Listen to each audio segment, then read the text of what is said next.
tugas kita, mari kita satu dalam doa. Tuhan Yesus, terima kasih atas penyertaan dan kehidupan kami. Terima kasih Engkau sudah menyertai kami dari perjalanan hingga menuju kita Tuhan. Kiranya Engkau memberkati kuliah kami agar setelah kuliah apa yang kami dapatkan bisa terlalu baik di dalam pikiran kami. Inilah doa kami dalam nama Tuhan Yesus kami berdoa. Amin.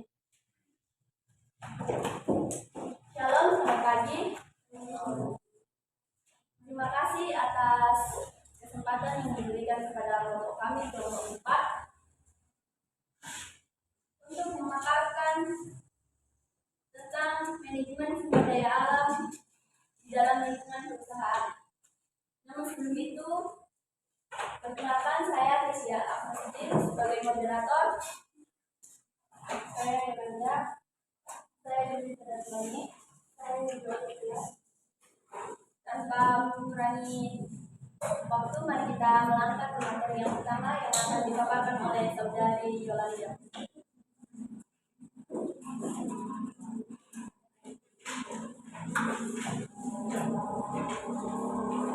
Bagi yang pertama yaitu pengertian manajemen sumber daya manusia dalam perusahaan. Perusahaan adalah suatu pengertian ekonomis yang banyak dipakai dalam undang-undang hukum dagang atau KUHD. Seseorang yang mempunyai perusahaan disebut pengusaha. Kastil berpendapat bahwa seseorang baru dapat dikatakan menjalankan suatu perusahaan apabila ia dengan teratur dan terang-terangan bertindak keluar dalam pekerjaan tertentu untuk memperoleh keuntungan dengan suatu cara di mana ia menurutnya lebih banyak mempergunakan modal daripada mempergunakan tenaganya sendiri. Sedangkan dalam Undang-Undang Nomor 13 Tahun 2003 tentang Ketenagakerjaan bahwa yang pertama, perusahaan ialah setiap bentuk usaha yang berbadan hukum atau tidak, milik orang perseorangan, milik persekutuan, atau milik badan hukum, baik milik swasta maupun milik negara, yang memperkerjakan pekerja atau buruh dengan membayar upah atau imbalan dalam bentuk lain. Yang kedua yaitu perusahaan adalah usaha-usaha sosial dan usaha-usaha lain yang mempunyai keturus dan mempekerjakan orang lain dengan membayar upah atau imbalan dalam bentuk lain. Yang ketiga, masalah dalam manajemen sumber daya manusia dalam perusahaan. Di lingkungan perusahaan, Departemen SDM merupakan sistem terbuka dan dipengaruhi oleh lingkungan tempat mereka berada. Di antara beberapa masalah-masalah lingkungan yang paling signifikan dihadapi oleh manajer atau pemimpin dan Departemen SDM adalah masalah manajemen sumber daya manusia internasional dan internasional. Masalah manajemen sumber daya manusia internasional dan sejumlah sudut pandang strategis banyak perusahaan terfokus melalui tekanan kompetitif dari para pesaing asing. Masalah pemerintah terlihat melalui undang-undang dan regulasi yang memiliki dampak kuat. Masalah-masalah pemerintah lainnya turut mempengaruhi yaitu kompensasi, keselamatan dan kesehatan kerja serta hubungan tenaga kerja. Masalah-masalah sumber daya manusia dapat diinventarisasi seperti yang pertama, masalah eksternal menyangkut keragaman budaya dan sikap, keragaman melalui integrasi dan integrasi serta keragaman dan profesional. Yang kedua, masalah-masalah ekonomi global. Yang ketiga, masalah-masalah pemerintah. Dan yang keempat, masalah-masalah organisasi. Yang kelima, masalah-masalah profesional menyangkut sertifikasi, kebutuhan profesional lain, manajemen sumber daya manusia dalam yang keenam, masalah sumber daya manusia internasional seperti penanggulan masalah sumber daya manusia internasional, masalah keragaman tugas kerja, kesadaran budaya, asumsi, struktur departemen dan hak tenaga kerja. Manajemen sumber daya manusia ini akan terus berkembang sesuai dengan kemajuan peradaban, teknologi dan perkembangan negara-negara. Persaingan yang ketat di antara perusahaan dan semakin besarnya perhatian hak asasi manusia akan mendorong timbulnya pendekatan yang lebih modern dan manusia dalam berhubungan. Pemerintah pun akan semakin besar campurannya dalam mengatur pemanfaatan SDM ini demi melindungi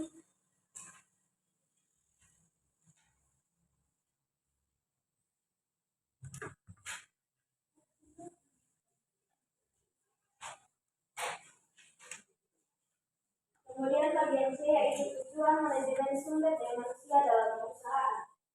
Yang pertama, menurut Barry Oswald 1996 berpendapat bahwa ada 5 macam tujuan manajemen sumber daya manusia perusahaan, yaitu yang bagian A, membuat kebijakan dan pertimbangan. Manajemen sumber daya manusia memiliki tugas untuk membuat sebuah perusahaan memiliki pekerja dengan motivasi serta kinerja yang tinggi. Bagian B, membantu perusahaan mencapai tujuan. Di sini Departemen Manajemen Sumber Daya Manusia bertanggung jawab untuk mengimplementasikan dan menjaga kebijakan serta prosedur yang telah dibuat terhadap sumber daya manusia, mulai dari perencanaan, pelaksanaan, hingga penerapan. Bagian C, memberikan dukungan. Ketiga tujuan berhubungan juga dengan tujuan kedua, yaitu mendukung perusahaan. Tujuan ini dapat berbentuk dukungan yang berupa penciptaan kondisi baik dari sisi manajer atau juga sumber daya manusia berupa karyawan. Bagian D, menyelesaikan masalah. Masalah di sini ialah menangani berbagai krisis dan situasi yang dapat datang dan mendatangkan risiko negatif bagi semua pihak, baik sumber daya manusia yaitu karyawan atau juga pihak perusahaan yaitu manajer. Bagian E, media komunikasi terbaik. Manajemen sumber daya manusia juga memiliki tujuan berupa media komunikasi yang menghubungkan antara pekerja, manajer, dan perusahaan. Biasanya tidak jarang pekerja yang menghindari untuk secara langsung berbicara dengan manajer atau staf pegawai, sehingga departemen dapat memegang peran untuk membantu dalam hal penyampaian. Bagian kedua yaitu tujuan manajer sumber daya manusia secara umum dan mendasar. Yang pertama, mengembangkan kinerja para pekerja dalam perusahaan. Yang kedua, menyelesaikan berbagai masalah yang berkaitan dengan sumber daya manusia dalam perusahaan. Yang ketiga yaitu menciptakan kondisi aman dan sehat dalam perusahaan.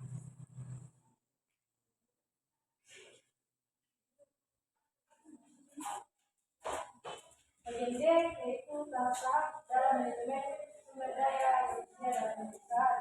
Yang pertama yaitu perencanaan.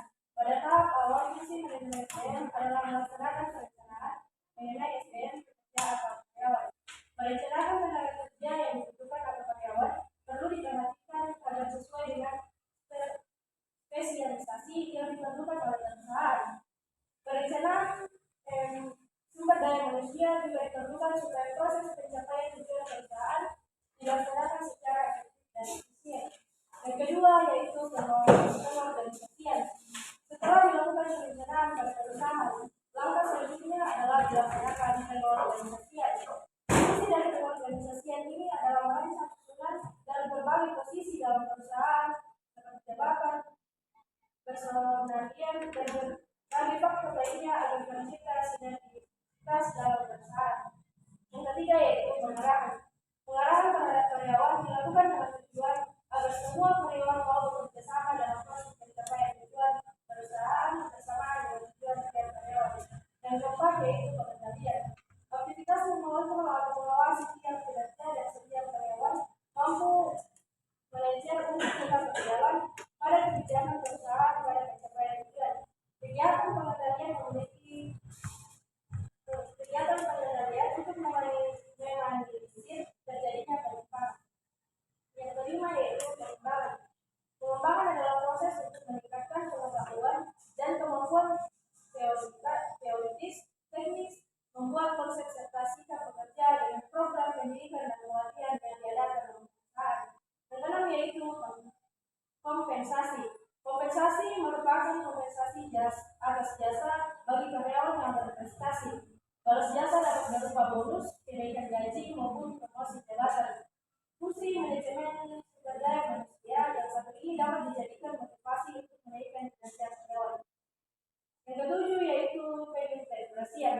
Pengintegrasian merupakan fungsi yang sangat penting dalam fungsi manajemen sumber daya manusia dalam perusahaan. Pengintegrasian adalah kegiatan untuk menyatukan kepentingan dari individu yang karyawan dan SDM di perusahaan yang lain dengan kepentingan. Lebih jauh, kepentingan atau tujuan perusahaan dijadikan kepentingan bersama bagi setiap individu dalam perusahaan. Yang kedelapan yaitu pemeliharaan. Proses pemeliharaan merupakan aktivitas dalam rangka peningkatan dan pemeliharaan keadaan fisik, mental, dan keloyalan bekerja supaya mereka nyaman bekerja sama dalam jangka waktu yang lama dalam mencapai tujuan perusahaan. Berikutnya yang ke-9 yaitu kedisiplinan. Proses kedisiplinan melalui berbagai kebijakan yang diterapkan perusahaan menjadi hal cukup signifikan pada proses fungsi manajemen sumber daya manusia pada perusahaan. Kegiatan ini dilaksanakan untuk mengefektifkan proses meraih tujuan.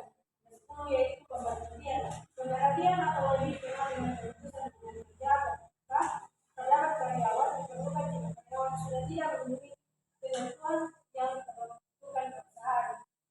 Pemutusan kontrak kerja yang dapat menjadi cambuk bagi karyawan lain untuk terus meningkatkan kapasitas dalam rangka mengembangkan suatu perusahaan.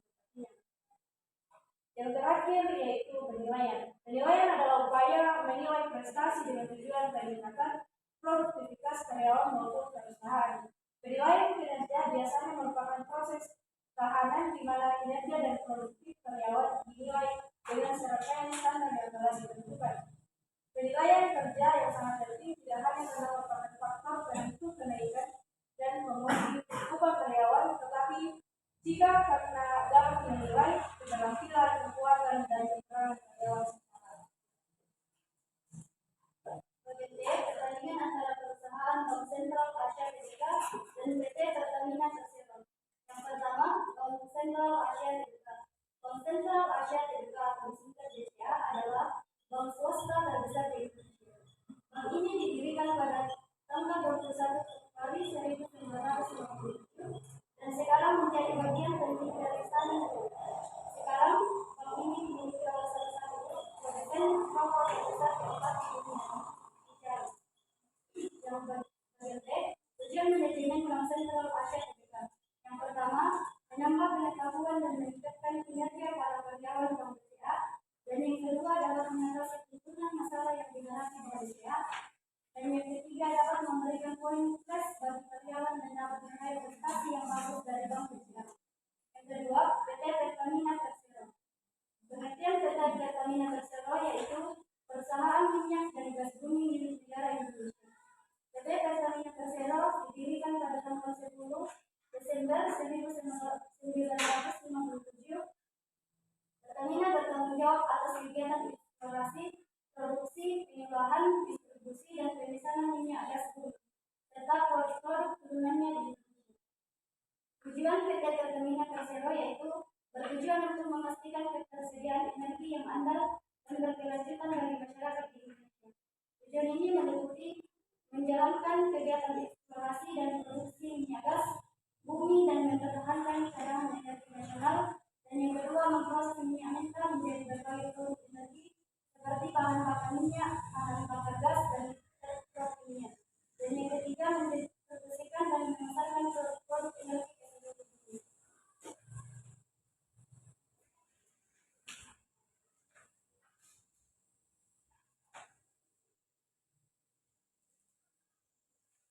Adapun kesimpulan dari diskusi kami yaitu perusahaan atau bedrift adalah suatu pengertian ekonomis yang banyak dipakai dalam undang-undang hukum dagang atau KUHD. Seseorang yang mempunyai perusahaan disebut pengusaha. Hasil berpendapat bahwa seseorang baru dapat dikatakan menjalankan suatu perusahaan apabila ia dengan teratur dan terang-terangan bertindak keluar dalam pekerjaan tertentu untuk memperoleh keuntungan dengan suatu cara di mana ia menurutnya lebih banyak menggunakan modal daripada menggunakan tenaganya sendiri. Manajemen sumber daya manusia ini akan terus berkembang sesuai dengan kemajuan peradaban. Perusahaan adalah suatu pengertian ekonomis yang banyak dipakai dalam undang-undang hukum dagang atau KUHD. Seseorang yang punya perusahaan disebut pengusaha. Kansil berpendapat bahwa seorang baru dapat dikatakan menjalankan suatu perusahaan apabila ia dengan teratur dan terang-terangan bertindak keluar dalam pekerjaan tertentu untuk memperoleh keuntungan dengan suatu cara di mana ia menurutnya lebih banyak menggunakan modal daripada menggunakan tenaganya sendiri. Manajemen sumber daya manusia ini akan akan terus berkembang sesuai dengan kemajuan peradaban, teknologi, dan perundang-undangan negara-negara di dunia ini. Manajemen sumber daya manusia memiliki tujuan berupa media komunikasi yang menghubungkan antara pekerja, manajer, dan perusahaan. Biasanya tidak jarang pekerja yang menghindar untuk secara langsung berbicara dengan manajer atau staf pegawai, sehingga departemen dapat memegang peran untuk membantu dalam hal penyampaian.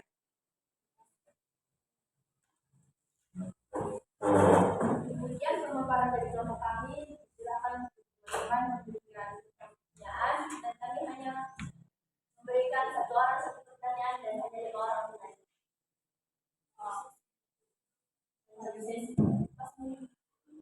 Dipersilakan kepada saudara Nesa. Ya, terima kasih atas pertanyaannya. Perkenalkan, nama saya Mas Tadi. Yang saya bertanyakan, apa yang terjadi jika perusahaan tidak menerapkan fungsi SDM dengan benar? Ya.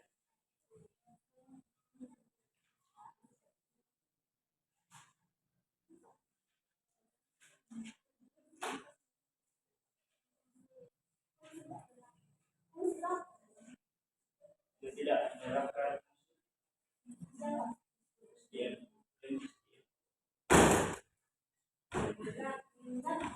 Ya.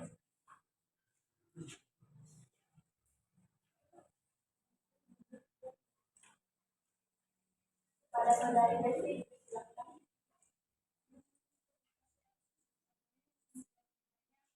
Apa manfaat manajemen sumber daya manusia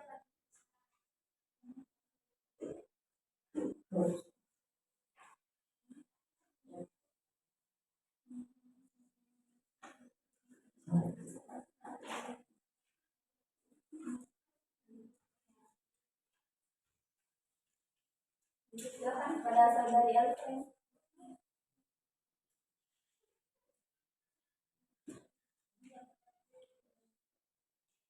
Terima kasih.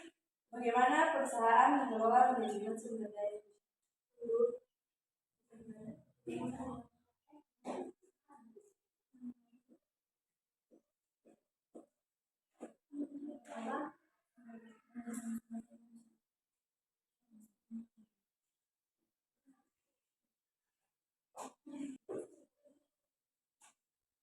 Silakan kepada saudari Lita. Ya, terima kasih atas kesempatannya. Yang saya mau bertanya, bagaimana manajemen SDM mengatasi masalah-masalah yang muncul dalam pengusaha? Bagaimana manajemen SDM mengatasi masalah-masalah yang muncul dalam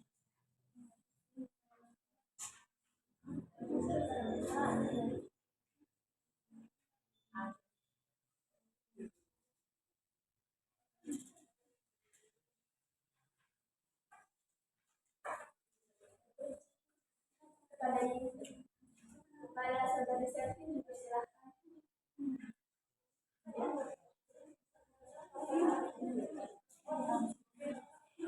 Baik, terima kasih untuk kesempatannya. Di sini saya akan bertanya mengenai tujuan. Materi tadi dibahas tentang tujuan. Coba jelaskan tujuan dari perusahaan menggunakan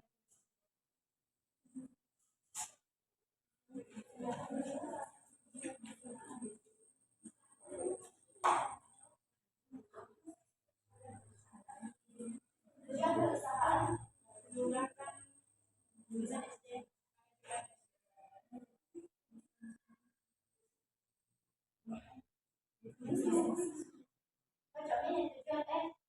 dari perusahaan menggunakan manajemen sumber daya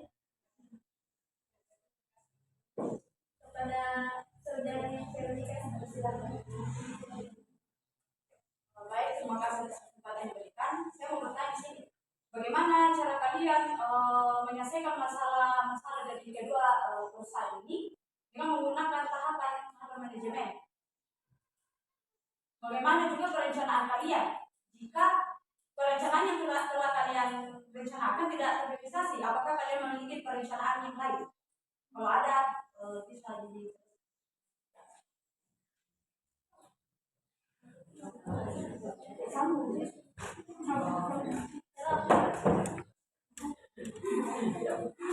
Terima kasih atas pertanyaan teman-teman. Mohon berikan kami waktu untuk menjawab. Terima kasih. Di sini kami akan menjawab pertanyaan teman-teman. Pada pertanyaan pertama, kami persilakan kepada saudari Junita untuk memaparkan. Baik, yang terjadi jika perusahaan tidak menerapkan fungsi sumber daya manusia dan negara, yaitu kualitas kinerja karyawan yang menurun, dan yang kedua menetapkan karyawan tidak sesuai dengan potensinya, dan yang ketiga karyawan tidak berkembang, dan yang keempat lingkungan kerja yang tidak sehat, dan yang kelima turunnya produktivitas kerja, dan yang terakhir ketidakpuasan klien pada perusahaan. Bagaimana? Apakah ada tambahan atau tambahan?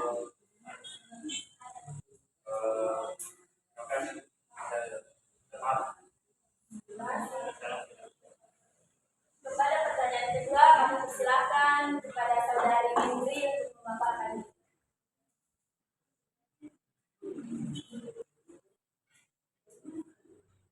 Pertanyaannya, apa manfaat manajemen sumber daya manusia bagi perusahaan? Manfaat manajemen sumber daya manusia bagi perusahaan itu yang pertama tentang rekrutmen atau seleksi yang tepat. Yang kedua yaitu atensi karyawan. Yang ketiga peningkatan produktivitas. Yang keempat peningkatan komunikasi dan kolaborasi. Yang kelima pengurangan kinerja yang baik. Yang keenam mengurangi biaya, dan yang ketujuh meningkatkan citra perusahaan. Apakah jawaban kami terima? Pada untuk pertanyaan ketiga, kami akan mempersilakan kepada saudari Yolanda untuk memaparkan.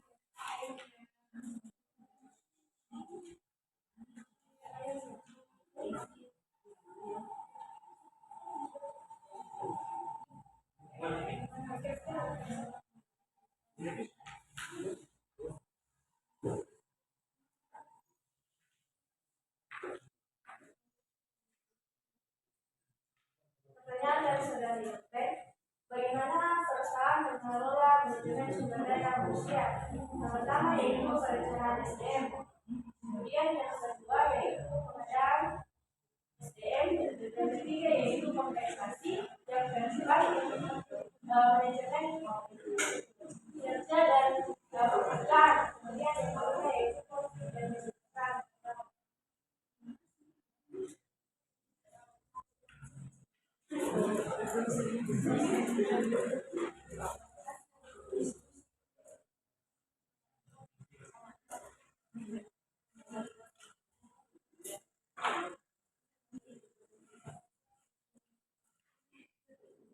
Untuk pertanyaan yang kelima, kami akan mempersilakan kepada saudari Windri memaparkan.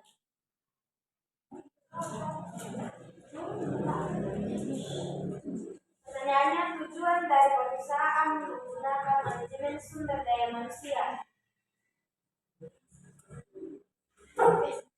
Seperti yang telah kami presentasikan tadi, sama halnya dengan tujuan manajemen sumber daya manusia dalam perusahaan. Menurut Barry Kurzweil, dia berpendapat bahwa ada 5 macam tujuan manajemen sumber daya manusia dalam perusahaan, yaitu yang pertama membuat kebijakan dengan pertimbangan. Manajemen sumber daya manusia memiliki tugas untuk membuat sebuah perusahaan memiliki pekerja dengan motivasi serta kinerja yang tinggi. Yang kedua, membantu perusahaan mencapai tujuan. Di sini Departemen Manajemen Sumber Daya Manusia bertanggung jawab untuk mengimplementasikan dan menjaga kebijakan serta prosedur yang telah dibuat terhadap manajemen sumber daya manusia, mulai dari perencanaan, pelaksanaan, hingga penerapan. Yang ketiga, memberikan dukungan. Ketiga, tujuan berhubungan dengan tujuan kedua, yaitu mendukung perusahaan. Tujuan ini dapat berbentuk dukungan yang berupa penciptaan kondisi baik dari sisi manajer atau juga sumber daya manusia berupa karyawan. Yang keempat yaitu menyelesaikan masalah. Masalah di sini ialah menangani berbagai krisis dan situasi yang dapat datang dan mendatangkan risiko negatif bagi semua pihak, baik sumber daya manusia yaitu karyawan atau juga pihak perusahaan yaitu manajer. Yang kelima yaitu media komunikasi terbaik. Manajemen sumber daya manusia juga memiliki tujuan berupa media komunikasi yang menghubungkan antara pekerja, manajer, dan perusahaan. Biasanya tidak sama pekerja yang menghindar untuk secara langsung berbicara dengan manajer atau staf pegawai, sehingga departemen dapat memegang peran untuk membantu dalam hal penyampaian. Selain menurut baik sesuai, ada juga tujuan manajemen sumber daya manusia secara umum dan mendasar. Yang pertama, dapat mengembangkan kinerja para pekerja dalam perusahaan. Yang kedua, dapat menyelesaikan berbagai masalah yang berkaitan dengan sumber daya manusia dalam perusahaan. Yang ketiga yaitu mencapai kondisi aman dan sehat dalam perusahaan. Itulah jawaban dari kelompok kami. Apakah diterima atau bisa diserahkan? Terima kasih.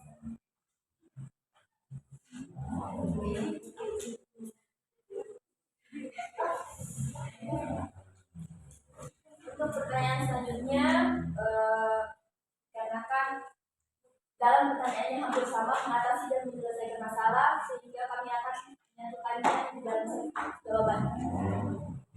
Kepada saudara Jonathan.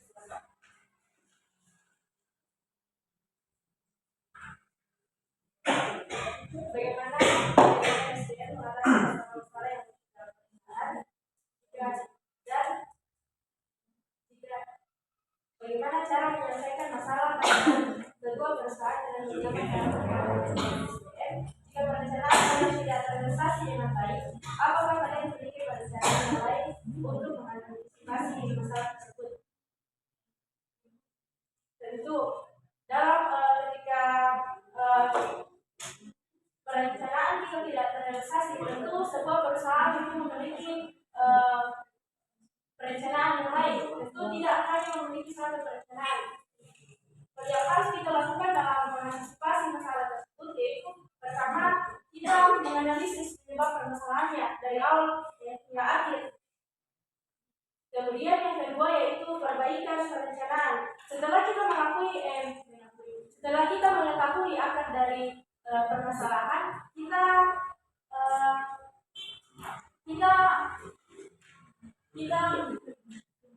memperbaiki perencanaan yang ada.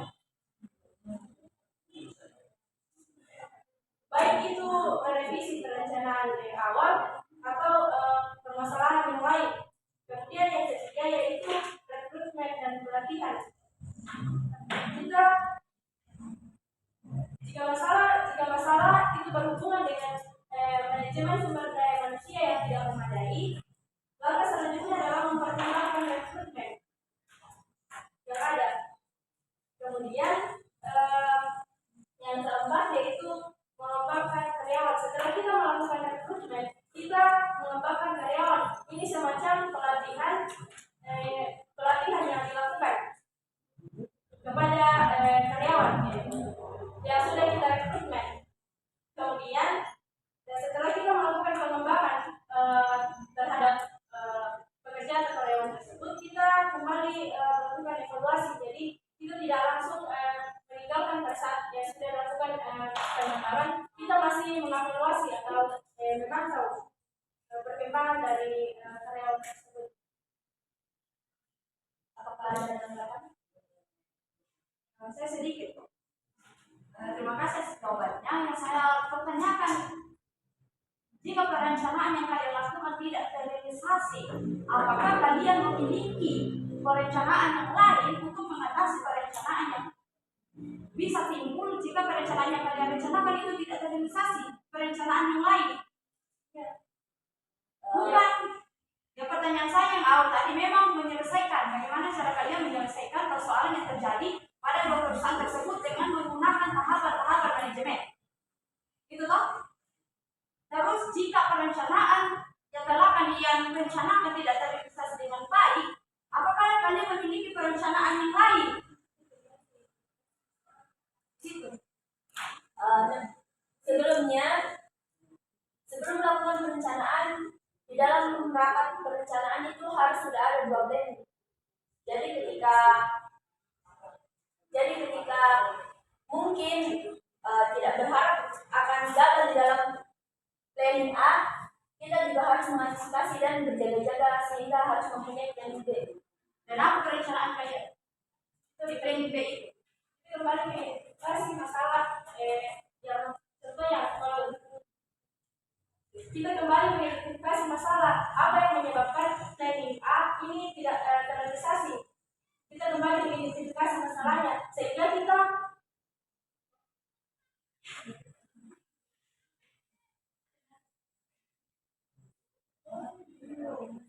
baru kita kembali memperbaikan perencanaan dan evaluasi.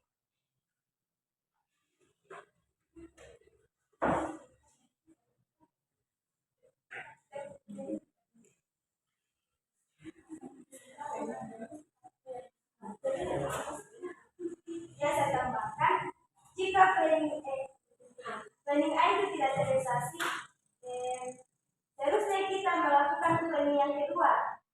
Dan jika perencanaan yang kedua itu masih mengalami kegagalan, ini bisa kita dapat melibatkan atau kita berkonsultasi dengan ahli manajemen atau mencari pengalaman yang sukses dari perusahaan yang sejenis dengan perusahaan yang dipilih. Maksud apa saja yang terdiri dalam perencanaan kalian yang planning B? Itu apa isi dalam planning B kalian? Perencanaan sebelum melakukan perencanaan sudah harus punya planning atau proposal yang umpama akan mengadakan kegiatan itu. Kalau memang dalam planning A kegiatan tersebut tidak dapat dilakukan, berarti sudah harus mengantisipasi ke planning B. Tergantung permasalahannya nanti. Maksudku misalkan yang planning B kalian menjelaskan itu apa perencanaan planning B kalian? Tidak masalahnya tidak tahu apa masalahnya. Tidak, otomatis kok kalian pasti mengantisipasi masalah yang bisa muncul nanti di planning A toh? Iya, tapi masalahnya menurut saya masalahnya yang dibahas di sini tidak ada. Hanya planning A dan planning B tidak termasuk dalam masalahnya. Oh, berarti yang planning A itu kalian gunakan untuk menyelesaikan masalah pada kedua perusahaan ini? Bisa. Maksudnya toh di sini kami tidak membahas masalahnya sehingga tidak ada perencanaan planning A dan planning B. Oh, berarti kalian tidak merencanakan itu? Bukan tidak merencanakan, hanya saja ini pemaparan. Berarti tidak ada masalahnya ini di perusahaan sampai B. Yang sifatnya sudah ada masalah. Oh, dia sudah masuk di Ibarat ini kan. Ini ada masalah ini. Tidak ada masalah yang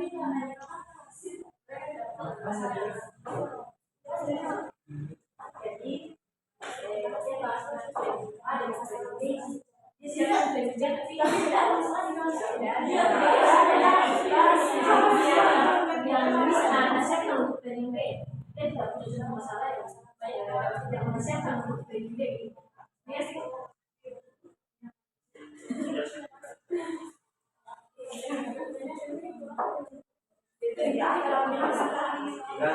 Kalau nanti ini bagaimana mereka dia bagaimana mereka bermasalah dengan mereka. Mohon maaf sebelumnya, kami di sini tidak berpacu pada masalah PT A dan PT B, tetapi kami hanya mengacu pada pengetahuan manajemen sumber daya manusia dalam perusahaan secara luas, bukan pada intinya. Bukan pada intinya PT A dan PT B. Kenapa kalian tidak tentukan masalahnya? Atau Hanya perbandingan karena dalam perusahaan ada perusahaan negara dan perusahaan swasta. berarti kalian tidak menggunakan tahapan manajemen sumber daya manusia untuk menyelesaikan contoh ada permasalahan yang muncul dalam salah satu perusahaan. Karena kalian berarti secara umum toh permasalahan yang bisa muncul dalam perusahaan, tidak pada dua perusahaan ini. Toh intinya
Mohon maaf jika kami tidak dapat memaksimalkan jawaban dari pertanyaan dari saudari Vero.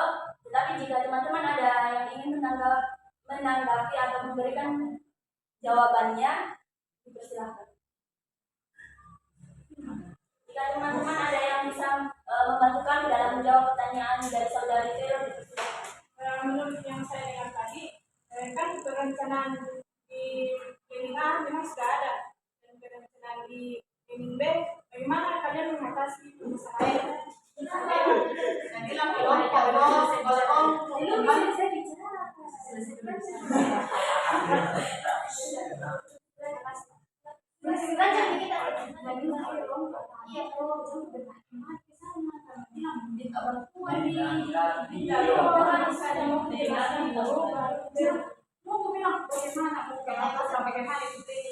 Mungkin bisa lebih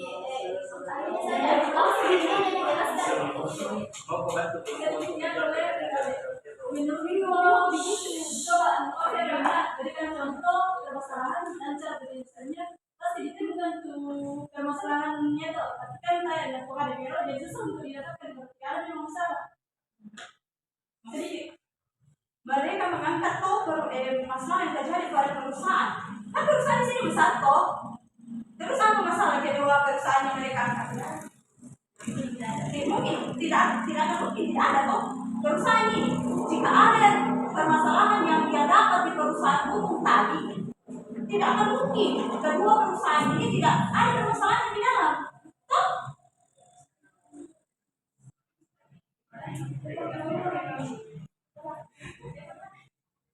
seandainya mereka menerapkan tadi, seandainya mereka menentukan masalah pada perusahaan BTN sama Pertamina, BCA. Seandainya kalian menentukan tadi permasalahan dari masing-masing perusahaan ini, baru kalian menggunakan tahapan-tahapan manajemen, itu mungkin tidak akan muncul pertanyaan seperti ini. Ya mohon maaf itu kekurangan kami karena kami tidak mengenalkan menjadikan Mungkin ada yang bisa teman-teman bisa membantu. karena kami tidak mendapatkan, karena kami tidak dapat menjawabnya. Jadi mungkin teman-teman yang bisa menjawab atau menanggapi, kami persilakan.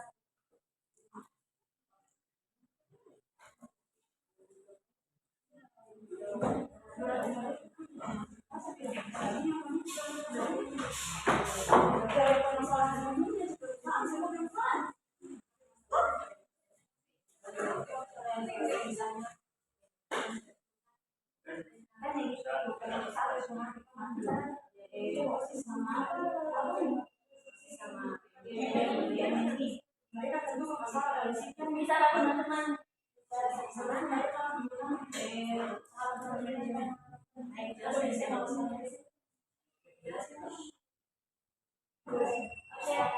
Ya, terima kasih atas kesempatannya.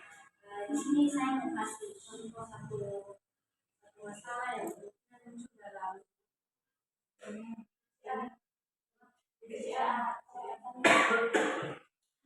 misalnya dalam BCA, di bagian BCA misal dia punya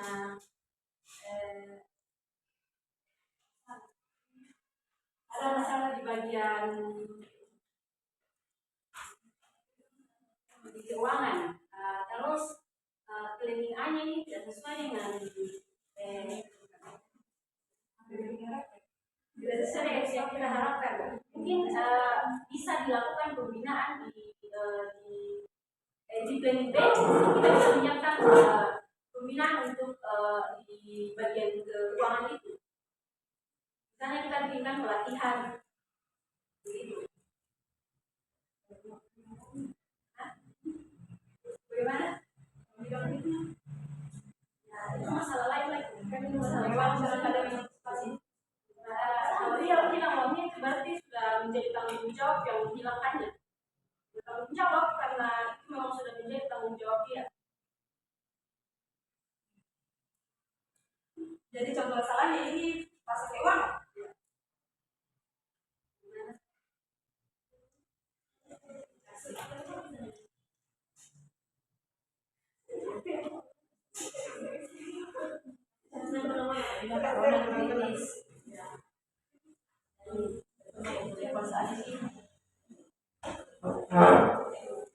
Terima kasih atas kesempatan teman-teman telah memberikan kami kesempatan untuk presentasi. Mohon maaf jika kami banyak kekurangan dan terima kasih.